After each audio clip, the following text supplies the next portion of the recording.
Lorsqu'on regarde la Charte des droits et libertés, la Charte québécoise, on peut se demander vers où va aller son attraction principale. Dans l'environnement juridique québécois, la Charte est un peu dans une situation où, pour prendre les vieilles paroles de la chanson, entre les deux, mon cœur balance. Deux pôles d'attraction se disputent l'attraction non seulement positive, mais plus encore épistémique, plus encore axiologique de la Charte québécoise.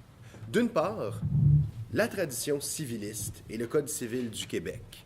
D'autre part, la tradition de common law et la Charte canadienne des droits et libertés. Où la Charte québécoise va-t-elle se situer par rapport à ces deux pôles gravitationnels qui vont chercher à l'attirer? Répondre à la question nécessite préalablement une mise en contexte. D'abord, le sujet sur lequel nous allons nous intéresser, ça va être le droit privé. C'est un sujet restreint. On doit le distinguer du droit public.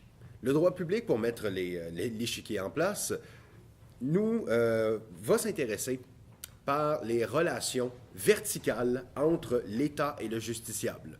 C'est un droit qui est traversé de dirigisme politique. C'est l'État qui utilise son impérium pour faire passer des politiques à connotation sociale. Il y a un rapport de force verticale. Par ailleurs, on trouve le droit privé, qui va être le sujet de notre étude. Le droit privé, c'est le droit des relations interpersonnelles entre les justiciables, un contrat de particulier à particulier, une relation familiale, et ainsi de suite. Des rapports de droit qui n'impliquent pas l'État, qui n'impliquent pas la fonction politique en tant que telle. Bref, des échanges interindividuels. Dans ce domaine précis du droit privé, le droit québécois se trouve dans une situation fort particulière à l'intérieur de la Confédération canadienne. Il est de tradition civiliste. Notre droit privé, qu'on constate au travers de notre code, obéit à un ordonnancement non seulement positif, mais également intellectuel, qui est sans commune mesure avec tout le reste de ce qu'on retrouve à l'échelle canadienne. La distinction entre la tradition civiliste et la common law n'est pas une simple affaire de règles matérielles. Ce n'est pas le code par rapport à la jurisprudence. C'est vraiment un mode de pensée qui est entièrement différent. Pour faire un bref résumé de quelques-unes des différences épistémologiques majeures entre la tradition civiliste et la tradition de common law, bref résumé, on pourrait dire que, d'emblée, dans la tradition civiliste, le droit est perçu comme étant un acte rationnel. Ça ne veut pas dire que la common law est irrationnelle, mais c'est-à-dire qu'on prend le droit comme un acte de raison, comme un postulat posé. Cet ancrage de la tradition civiliste dans le rationalisme va faire en sorte qu'on va concevoir la norme de droit beaucoup plus comme un acte d'application a priori. La norme précède le justiciable et qui va être axée sur certaines valeurs comme le respect de l'autonomie individuelle et la responsabilité du justiciable. Le droit s'appliquant a priori, il précède et va suivre le justiciable. Conséquemment, le justiciable connaît le droit et peut donc agencer son comportement. De même manière, la tradition civiliste a un fort ancrage dans le lien entre le droit et la démocratie. Pour ce qui est de la source de la norme civiliste, elle va passer au travers du législateur qui va la décréter. Mais d'où le législateur tient-il sa justification? De la part de la population qui l'élit. Donc, il y a un lien direct entre les valeurs sociales et le droit applicable à tous. On a une perspective très, très universaliste. Et finalement, je reviendrai plus amplement plus loin, mais il y a une distinction capitale, fondamentale à effectuer entre le droit public et le droit privé dans la tradition civiliste. Pour parler par opposition, dans la common law, tout droit écrit, toute loi, tout texte législatif, c'est du droit public. Il n'y a pas de droit privé en common law parce que, de droit privé, je parle de guillemets, parce que c'est un droit d'origine jurisprudentielle qui va faire le droit privé. Dès lors que le législateur rentre dans son activité législative, il devient générateur d'une certaine forme de dirigisme politique parce qu'il va chercher à écarter le droit de la norme judiciaire de common law. Donc cette distinction, dans les traditions de common law, ne s'effectue pas. Dans la tradition civiliste, oui. Donc il y a une distinction majeure dans la nature même du droit privé que constitue le Code civil du Québec. Maintenant, pour faire une comparaison avec la common law, on va rappeler que la common law, pour des raisons tant culturelles qu'historiques, considère le droit comme étant bien plus qu'un acte de raison, un fruit d'expérience. On ne va pas poser la norme dès le départ, on va la dégager au fur et à mesure des jugements qui vont être rendus, qui vont être constamment à la recherche de la meilleure solution. Et ça vient nous faire rentrer une donnée très intéressante dans la tradition de Common Law. C'est une perspective très, très empirique du principe d'effectivité de la norme. On va regarder une norme dans sa validité même, quant au critère de est-ce qu'elle marche. Et comment est-ce qu'on va déterminer si elle marche? Justement au travers d'une jurisprudence qui va être très ancrée dans le monde vécu, qui va être très ancrée non pas dans une règle universelle applicable à tous, mais dans l'expérience que vivent chacun des justiciables individuellement au fur et à mesure qu'ils vont se présenter devant les tribunaux. Et on va essayer de dégager une règle commune, fruit des expériences individuelles, plutôt que, par opposition, déclaration des valeurs collectives. On a d'ailleurs, petite parenthèse, une certaine distinction entre la source qui serait davantage, la source du droit qui serait davantage à la fois individuelle et collective dans la tradition civiliste et beaucoup plus individuelle dans la tradition de common law. Pourquoi est-ce que j'effectue cette distinction? Parce que chacun des deux grands pôles épistémologiques qui se disputent, la Charte québécoise, le Code civil et la Charte canadienne, appartiennent principalement à l'un et à l'autre. Bien sûr, la tradition civiliste a influencé la Charte canadienne, la tradition de common law a massivement influencé la rédaction du Code civil, mais le Code est plus ancré dans une philosophie de civiliste, la Charte canadienne est plus ancrée dans une philosophie de common law, à sa genèse à tout le moins. Et il y a, quant à la question de savoir vers lequel de ces deux pôles la Charte québécoise va se rattacher, il y a deux courants de pensée. Un premier, que nous allons désigner le courant d'harmonisation, qui va postuler que la Charte canadienne se trouve totalement au sommet de la pyramide normative et que, de ce titre, elle est capable d'attirer non seulement la Charte québécoise, mais également, mais également le Code civil lui-même, un peu à la manière d'une orbite gravitationnelle où la Charte canadienne serait l'astre, autour duquel toutes les normes de droit graviteraient. Dans une telle perspective, ultimement, le référent à employer pour aborder les droits fondamentaux consacrés à la Charte québécoise serait celui de la Charte canadienne. Par opposition, de l'autre côté, on trouve un deuxième courant pour aborder cette question, qu'on va désigner le courant d'affirmation, qui, au contraire, va postuler que la Charte québécoise devrait davantage se rapprocher de ses racines civilistes et devrait être davantage proche du Code. Attention! Petite mise en cadre, le courant d'affirmation se soucie de l'application de la Charte en matière privée. Parce qu'en matière publique, on pourrait tout à fait dire que la common law a une influence absolument irrésistible au Québec, que la Constitution en matière publique a une influence qui est d'une nature différente que celle en matière privée. Donc, le courant d'affirmation en matière privée dirait que la Charte québécoise en matière privée devrait davantage se rapprocher du Code. On va aborder, dis-je, quelques-unes de leurs prémices. Tout d'abord, dans le courant d'harmonisation, on part de la primauté positive de la Charte canadienne. La Charte canadienne serait la norme suprême et elle traverserait l'ensemble du droit canadien, dont fait partie le droit québécois. Bien sûr, le premier réflexe qui vient en tête, c'est de se dire, mais un instant, la Charte canadienne, elle lie l'État.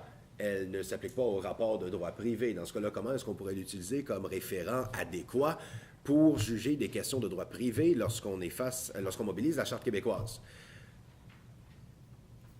La Cour suprême s'est penchée sur la question dans deux arrêts relativement rapprochés qui sont très importants. Le premier, c'est l'arrêt Dolphin Delivery. Dans cette affaire, il était question de savoir si, dans une affaire purement privée, un conflit de travail, un lock-out, est-ce qu'on pouvait considérer qu'une injonction de common law, donc de droit privé de Colombie-Britannique, si ma mémoire est bonne, pouvait être défiée au nom du droit à la liberté d'expression? Dans Dolphin Delivery, la Cour suprême a été dire la Constitution, la Charte canadienne des droits et libertés, ne s'applique pas en droit privé. Mais elle a été sortir un principe très important. C'est que les valeurs de la Charte canadienne, la mentalité de la Charte canadienne, bref, tous les principes sous-jacents, la manière de concevoir le droit qui traverse la Charte canadienne, va s'appliquer à l'ensemble de l'ordre juridique canadien, y compris, et c'est là où ça devient très important, au travers de l'exercice d'interprétation et d'application du droit par les juges. Conséquemment, suivant la Cour suprême, et elle aura d'ailleurs repris ce raisonnement-là de manière un peu plus détaillée dans l'affaire McKinney, j'y reviens dans quelques secondes, la manière de concevoir le droit devrait se rapprocher de la Charte canadienne. Fort bien. On a soulevé la question de, oui, mais un instant, est-ce qu'au Québec, vu que notre droit est codifié et que nos juges vont avoir à l'appliquer, est-ce qu'il n'y aurait pas une distinction? Dans l'affaire McKinney contre l'Université de Guelph, la juge Wilson, si je ne m'abuse, a abordé la question en disant, eh bien, oui, au Québec, ça aura un impact tout simplement plus fort. Les règles de droit écrites, que sont le Code, et on peut développer à partir de là la Charte, seront spécifiquement assujettis à l'exercice d'interprétation conforme aux valeurs de la Charte canadienne, vu qu'ils sont de droit écrit. Donc, étant donné que, suivant la Cour suprême dans Dolphin Delivery et dans McKinney contre Guelph, le Code civil qui pourrait être un pôle d'attraction est lui-même attiré par la Charte canadienne, on voit mal comment la tradition civiliste peut devenir un autre point de référence. Les points de référence se confondraient donc de manière générale. La question se poursuit, d'ailleurs. Un deuxième argument, c'est que la Charte canadienne aurait une influence sur les sources métajuridiques du droit privé. Métajuridiques qui dépassent le droit, ces sources seraient la coutume et les principes généraux du droit. On va reprendre la même philosophie que ce qu'il y avait dans McKinney et dans Dolphin Delivery. La coutume, qui est un peu la toile de fond, qui est un peu l'ancrage sociologique du droit, serait nécessairement influencée par une fonction pédagogique de la Charte canadienne. De même, les principes généraux du droit ne pourraient s'extraire de l'influence juridique, mais également politique, sociologique, économique de la Charte canadienne. Conséquemment, on se retrouverait encore avec le même pôle d'attraction. Puis finalement, ce courant d'harmonisation se retrouve à se rencontrer dans une certaine tendance à l'interchangeabilité des chartes. Oh, seulement 5 minutes. Mon chronomètre me dit encore 7. Bon, je vais faire vite. Alors, donc, une tendance à l'interchangeabilité des chartes dans des dossiers de droit privé. La Cour suprême, en premier lieu, mais également des tribunaux d'instance inférieure, vont avoir une tendance presque naturelle, et d'ailleurs plusieurs arrêts de la Cour suprême le mentionnent, à venir mobiliser de manière interchangeable des décisions qui mobilisent les droits fondamentaux en utilisant tant la Charte canadienne que la Charte québécoise. Par exemple, dans l'arrêt Amselem, il était question de droit à la liberté de religion et droit à l'égalité pour savoir si on pouvait interdire par une clause contractuelle de mettre des décorations sur un balcon, dans la mesure où de telles décorations auraient une connotation religieuse. Dans la décision des juges majoritaires, il y a une dissidence très, très remarquable dans cet arrêt-là, mais dans la décision des juges majoritaires dans l'affaire Amselem, ce qui s'est passé, c'est qu'on a interprété de manière, à toute fin pratique, interchangeable, la Charte canadienne et la Charte québécoise. Et ça emporte qu'on a mobilisé des précédents qui proviennent de droit public pour définir la liberté de religion. On a mobilisé une conception du droit dans laquelle on va considérer que le rapport de droit, c'est un État qui vient imposer un cadre normatif à l'individu plutôt que les individus qui déterminent collectivement leur rapport collectif face à la norme. Également, le rapport de pouvoir entre l'État et l'individu n'est pas le même. Pourtant, on a assimilé les deux conceptions du droit au travers de la jurisprudence de la Charte canadienne. Cet aspect du droit par le courant d'harmonisation est fortement critiqué par le courant d'affirmation. Le courant d'affirmation, je vais accélérer pour en donner les grandes lignes, se caractérise par une conception du droit qui résiderait, dis-je, dans 3 pôles essentiels. Premièrement, pourquoi est-ce qu'on devrait privilégier une conception civiliste de la Charte québécoise? Parce qu'elle occupe un lien consubstantiel avec le Code civil dans la création du droit commun au Québec. Les deux documents font partie d'un même univers, sont presque des frères jumeaux. Les deux découlent de la modernisation du droit à l'occasion de la réforme du Code civil du Bas-Canada. Les deux ont été adoptés dans la foulée des travaux de l'Office de révision du Code civil et les deux travaillent de concert. D'ailleurs, la disposition préliminaire du Code civil le mentionne, à établir un droit commun de tradition civiliste. On pourrait dire, au travers du Code civil, qui est véritablement la toile de fond, le canevas sur lequel toute la toile de l'ordonnancement normatif québécois va se dessiner, qu'au travers du Code et au travers de la tradition civiliste, la Charte québécoise est rejointe et devrait par sa nature, par sa genèse et par son champ d'application, être interprété d'une manière davantage civiliste. Et je vais conclure sur une critique qui est adressée à l'endroit de l'interprétation civiliste des droits et libertés. On a beaucoup parlé dans la doctrine de ce qu'on appelle l'effet Béliveau-Saint-Jacques. L'arrêt Béliveau-Saint-Jacques est un arrêt un arrêt qui a un peu choqué à l'époque, dans lequel la Cour suprême devait se pencher sur la question du droit à... Bon, je reformule. Devait se pencher sur la question de la condamnation à des dommages punitifs, suivant l'article 49 de la Charte, dans le cadre d'une allégation de harcèlement sexuel, donc violation de la dignité, de l'intégrité, puis négation de l'égalité pour motifs liés au sexe. Est-ce que, parce que les faits de l'affaire sont particuliers, en l'occurrence, vu que c'était dans un conflit de travail, on pouvait dire que la loi sur les accidents du travail et les maladies professionnelles s'applique. Et donc, éteint un recours en compensation si on voit une atteinte aux droits fondamentaux sous le spectre de la responsabilité civile. Les juges de la Cour suprême ont à majorité répondu que les recours en indemnité, suivant l'article 49 de la Charte, ont une vocation ultime d'indemniser, conséquemment responsabilité civile, et donc on applique les règles civilistes, ce qui a permis à la loi sur les accidents du travail de s'appliquer et d'empêcher l'indemnisation. Levé de bouclier dans la doctrine tout de suite, et on s'est mis à critiquer l'approche civiliste en disant que c'est contre le principe d'effectivité du droit. Comment peut-on permettre à des personnes qui violeraient les droits fondamentaux de s'en tirer sans sanction?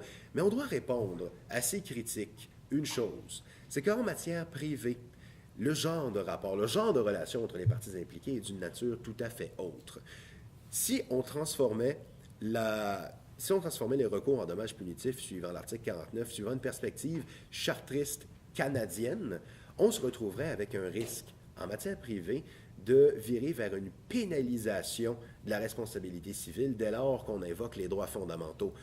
L'existence d'un concept de faute, de lien de causalité et faute, préjudice, lien de causalité, est absolument essentielle à la tradition civiliste et cette conception du droit en matière privée doit se transposer, suivant le courant d'harmonisation, suivant le courant d'affirmation, dis-je, dans la conception de notre droit, de notre charte québécoise. Maintenant, nous avons deux courants qui se disputent l'interprétation. La question est loin d'être réglée. Nous en reparlerons probablement encore dans 10 ans pour le 50e anniversaire, mais il est important de noter qu'il n'y a pas forcément une harmonie, une unicité de la manière de penser le droit, de penser les libertés fondamentales, et que, à tout le moins, on peut le prétendre suivant un des courants, deux pôles épistémologiques existent et se disputent la question. Sur ce, je crois avoir dépassé mon temps. Non, je suis d'accord avec. Merci beaucoup.